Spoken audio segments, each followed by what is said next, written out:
Olá, gente querida do coração verde e amarelo, é mais uma edição sempre imperdível com as notícias do governo federal, do Brasil e do presidente Jair Bolsonaro. Acompanhe mais esta edição. Antes, o convite para você, deixe o seu comentário, nos conte de onde você nos assiste, também participe do chat ao vivo e verifique se o sininho de notificações está ativado.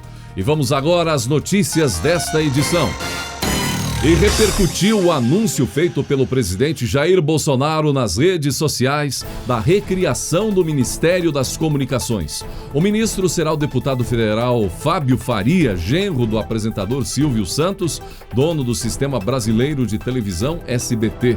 De acordo com o presidente, a pasta da Ciência, Tecnologia, Inovações e Comunicações, atualmente comandada pelo ministro Marcos Pontes, será dividida em duas para dar lugar ao novo ministério. Nesta data, via MP, fica recriado o Ministério das Comunicações a partir do desmembramento do Ministério de Ciência, Tecnologia, Inovações e Comunicações.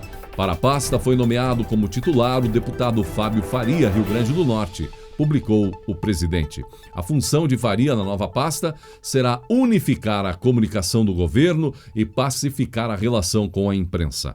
A Secretaria Especial de Comunicação Social da Presidência, SECOM, e a empresa Brasil de Comunicação devem ficar subordinadas ao novo ministro. Bom, sobre essa questão de aperfeiçoar a comunicação, gente, e até um melhor relacionamento com a imprensa, sem dúvida, é algo crucial para o governo Bolsonaro. E essa é uma opinião recorrente nas redes sociais dos apoiadores do presidente. Então, possivelmente a medida vai ajudar o governo e o Brasil. E o fato de Fábio Faria ser genro do Silvio Santos indica que ele tem proximidade até familiar com o mundo da comunicação, da TV, do rádio, internet, enfim. Tem bom trânsito no meio e sem contar todas as demais e principais atribuições também do seu ministério. A questão também não é só com a imprensa, mas também levar uma boa imagem do Brasil internamente e no exterior. Agora, certamente com alguns veículos, o único jeito de pacificar a relação seria pagando. E o presidente Bolsonaro parece garantir que não vai atender essa vontade. Há um valor, gente, que todo veículo de comunicação, de imprensa, precisa fazer jus a esse valor, a informar, ajudar, contribuir com o país. Aí sim é justo. Agora, quando o veículo precisa fazer algo bom, mas não faz, e ao invés de ser um agente transformador da sociedade para melhor, é para pior, para mentir, destruir valores e propagar ideologias nefastas, como alguns fazem por aí, então não há merecimento de valor algum. E você é contra ou a favor da presença de militares no governo Bolsonaro? Ou seja, o general Heleno, Pazuello, Marcos Pontes, Braga Neto, entre outros, e até o Tarcísio Freitas, que é capitão da reserva. Sem bola de cristal, é possível, inclusive, prever a resposta da maioria. Pois bem, o Estadão publicou um editorial que certamente é uma provocação à opinião de grande parte dos brasileiros. O Estadão recomenda a saída dos militares do governo Bolsonaro. O texto publicado nesta quinta, primeiro passa a mão nos militares e faz várias críticas ao presidente Bolsonaro. E depois recomenda que os militares saiam do governo, porque supostamente não seriam respeitados pelo presidente Bolsonaro. Ora, certamente não foi Bolsonaro que ao longo dos anos desmontou com grande parte da estrutura das Forças Armadas no nosso país.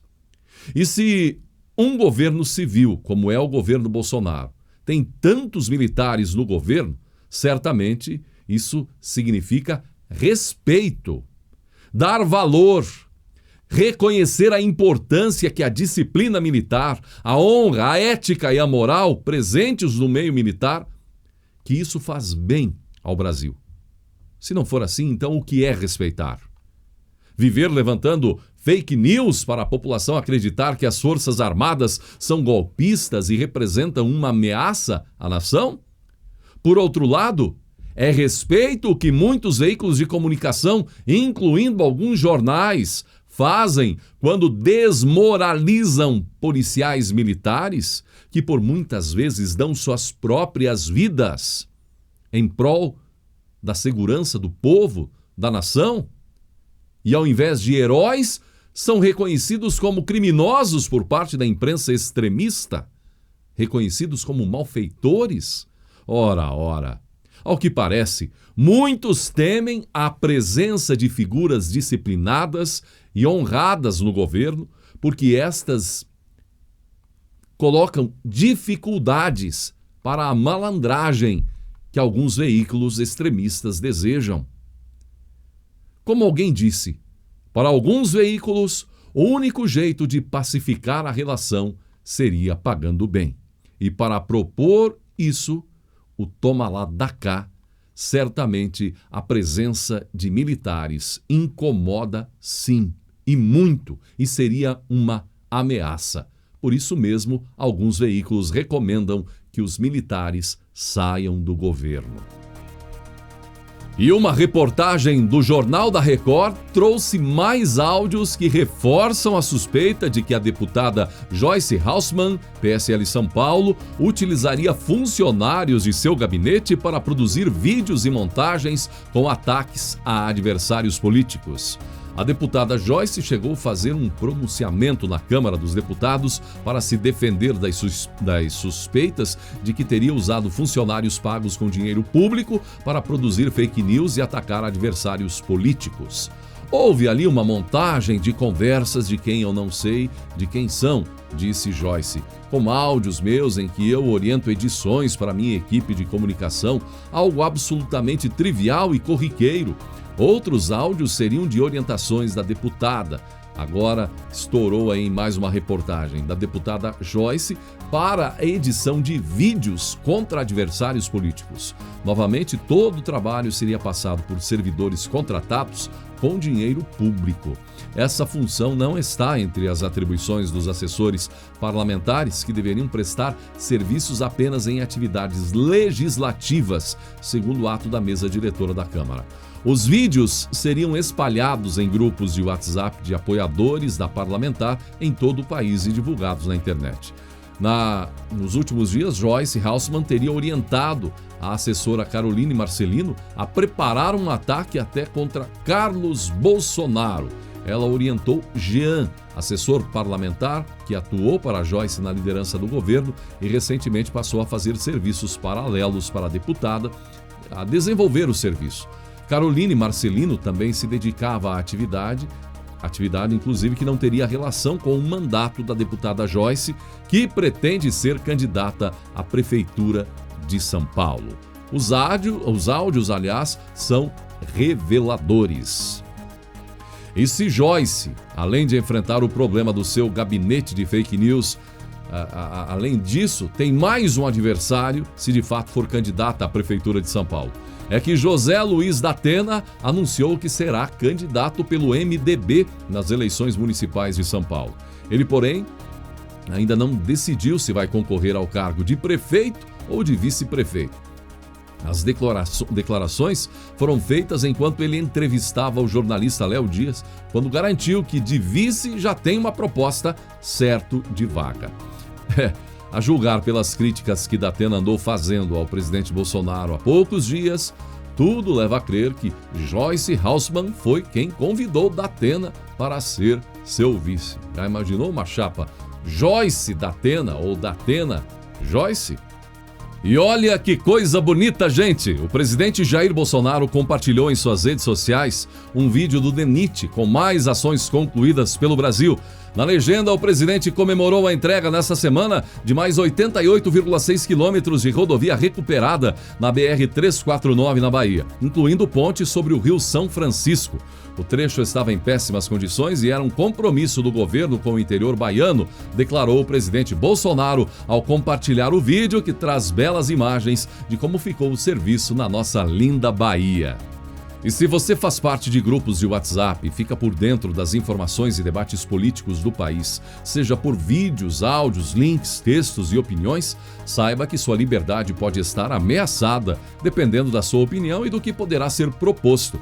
É que Luiz Roberto Barroso, presidente do Tribunal Superior Eleitoral, reuniu-se com dirigentes do WhatsApp para discutir mecanismos de contenção de disseminação de notícias falsas por meio de detecção de movimentações atípicas, sem controle de conteúdo. Ou seja, em um futuro breve não será tão fácil assim a liberdade atual de enviar e receber informações via WhatsApp, em prol da suposta contenção de fake news. Resta saber se os representantes do WhatsApp, que o WhatsApp faz parte do conglomerado Facebook, do bilionário Mark Zuckerberg, vão concordar. No entanto, diante da pressão, há relatos de que a empresa se comprometeu a discutir internamente novas soluções. A pergunta é, mesmo sabendo que há sim alguns vídeos e textos que não condizem com a realidade, justificaria uma intervenção na liberdade de envio e recebimento de informações de um aplicativo presente na vida de quase todos os brasileiros atualmente? O que você acha que isso representa? Em uma nova polêmica, o ex-ministro Sérgio Moro disse que no fundo, ou pela sua biografia, não gostaria de ter sido padrinho de casamento da deputada Carla Zambelli. Em entrevista a uma rádio no Rio Grande do Sul, Moro disse que só aceitou para não ficar constrangido em dizer não. Pouco conheço a Zambelli, na verdade a questão é que foi aquele tipo de convite que você fica constrangido. Vamos lá prestigiar. Mas eu nunca tive um relacionamento próximo, pessoal, com a deputada, disse ele em entrevista à Rádio Gaúcha de Porto Alegre. Depois da declaração de Moro, a própria Carla Zambelli publicou mensagem no Twitter ironizando o constrangimento relatado pelo ex-ministro com um vídeo no qual Moro elogia a deputada. Em seguida, Zambelli questiona se Moro é mentiroso ou cínico. Da nossa parte, era verdadeiro, prezado. O duro agora são os álbuns que não se editam, mas sempre fica o aprendizado, concluiu Zambelli. E Sérgio Moro disse mais. Ele afirmou que não deixou o governo para construir uma oposição. Você acredita? Eu não saí do governo para construir uma oposição. Eu saí, declinei meus motivos e o objetivo nem foi prejudicar o governo. Até fiquei surpreso com a abertura do inquérito sobre a denúncia no STF, afirmou Moro. Resposta que parece seguir o mesmo perfil de Joyce Haussmann ao negar a produção de fake news em seu gabinete. E a julgar pelo que o próprio Moro afirmou no casamento de Zambelli e com o que ele falou nessa entrevista, fica aí a dificuldade de compreender se ele fez fake news no casamento como padrinho ou se fez fake news agora na entrevista ao falar que não queria ser padrinho porque não conhecia Zambelli ou se fez fake news ao dizer que não tinha nenhum interesse em fazer oposição ao governo Bolsonaro quando saiu do governo. O que você acha? E a Globo levando todo dia um baque. Agora um ator abandonou a emissora no meio de uma novela. Do elenco de Salve-se Quem Puder, terá um personagem a menos quando voltar ao ar em setembro a novela. O galã português, ator José Condensa, intérprete de Juan, par romântico de Luna, Juliana Paiva, furou o acordo que tinha com a Globo e foi embora. O autor Daniel Ortiz, precisou reescrever quase 40 capítulos para contornar a saída do personagem da história. Não se sabe o motivo, mas ele largou mão da Globo e voltou para Portugal, onde vai protagonizar uma novela em uma grande emissora local. A temporada realmente não anda tranquila para os lados da Globo. E enquanto na Argentina as pessoas estão vivendo um momento tenso, inclusive com manifestações nas ruas em protesto contra medidas do governo argentino, amigo de Lula, que anunciou a expropriação do Grupo Vicentim, um dos maiores do país, o Grupo Vicentim, ou seja, a estatização do conglomerado, o que trouxe revolta de boa parte da população que ficou contra a medida considerada comunista. Aqui no Brasil, então, a agenda de redução da presença do Estado na economia segue a pleno vapor e as concessões e privatizações ganharão força neste ano, como estratégia de atração de investimentos, de geração de empregos e reforço na arrecadação do governo, apoiando o Brasil na superação da crise provocada pela chegada da pandemia do novo corona ao país. O total da carteira de projetos alcança cerca de 350 bilhões de reais. E o ministro Paulo Guedes tem demonstrado muito otimismo, pois além de várias outras medidas, essa também é uma das que garantem que o Brasil terá condições de sair forte no pós-pandemia. E você viu a polêmica envolvendo o governador do Rio de Janeiro, Wilson Witzel? Depois das notícias de vários problemas relacionados à corrupção no setor da saúde, na aquisição de equipamentos contra o corona no estado, uma votação esmagadora na Assembleia Legislativa do Rio de Janeiro aprovou o início do processo de impeachment do governador Witzel por crime de responsabilidade. A votação, que foi nesta quarta-feira, dia 10, de forma remota, contou com 69 votos pela abertura do processo, nenhum voto contra. Witzel é suspeito de envolvimento em compras fraudulentas e superfaturadas de equipamentos e insumos para o combate à pandemia de Covid-19, o que ele nega. O governador Witzel baixou a cabeça, se posicionou em nota minutos após a votação na Alerj, dizendo que recebeu com espírito democrático e resiliência a notícia do início da tramitação do processo de impeachment pela Alerj. Agora só falta querer culpar Bolsonaro por isso. Tem outros por aí, inclusive, que não estão nem dormindo mais há vários dias com temor das investigações do Covidão nos estados. E é uma pena o nosso lindo Rio de Janeiro, mais uma vez, sofrendo, um estado rico, belo, de um povo sem igual e sempre o fantasma da corrupção rondando. E apenas fazendo um comparativo, enquanto isso, o governo federal, onde geralmente os problemas aconteciam, segue mais de 500 dias do governo Bolsonaro, sem problemas com corrupção, porque tudo mudou, e enquanto isso estamos vendo aí os que acusam o presidente Bolsonaro por diversos assuntos, aí pela retórica, pela fala, pelo jeito que se expressa, mas não conseguem acusar sobre corrupção em absolutamente nada. Enquanto isso, nos estados, em 1989, um terremoto de 8,2 graus quase aniquilou com a Armênia, matando mais de 30 mil pessoas em menos de 4 minutos. Em meio à completa devastação e ao caos, um pai deixou sua esposa a salvo em casa e correu para a escola onde seu filho deveria estar.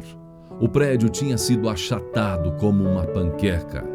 Depois do traumático choque inicial, lembrou a promessa que fizera ao filho: haja o que houver, estarei com você. E lágrimas começaram a encher seus olhos. Olhando para a pilha de escombros, parecia sem esperança. Mas ele continuava pensando, recordando seu compromisso com o filho. Começou a se concentrar. Os caminhos que o filho percorria até a classe todas as manhãs. Lembrando-se que a classe de seu filho ficava no canto direito da parte posterior. Ele correu para lá e começou a cavar no meio do entulho. Enquanto cavava, outros pais desesperados chegaram com os corações apertados, dizendo: meu filho, minha filha. Outros pais bem intencionados tentavam retirá-lo de cima do que sobrara da escola, dizendo: tarde demais, você não pode ajudar, vá para casa. Vamos, é a realidade, não há nada que você possa fazer, você só vai piorar as coisas. E a cada um ele respondia com apenas uma frase: você vai me ajudar? E continuava cavando em busca de seu filho, pedra por pedra.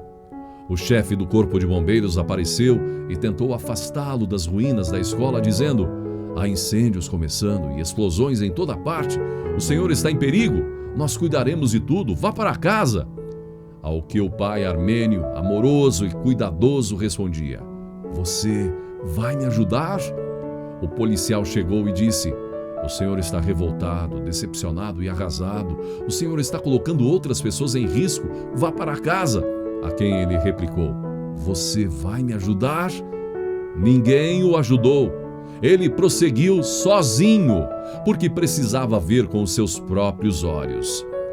Meu menino estará vivo ou morto?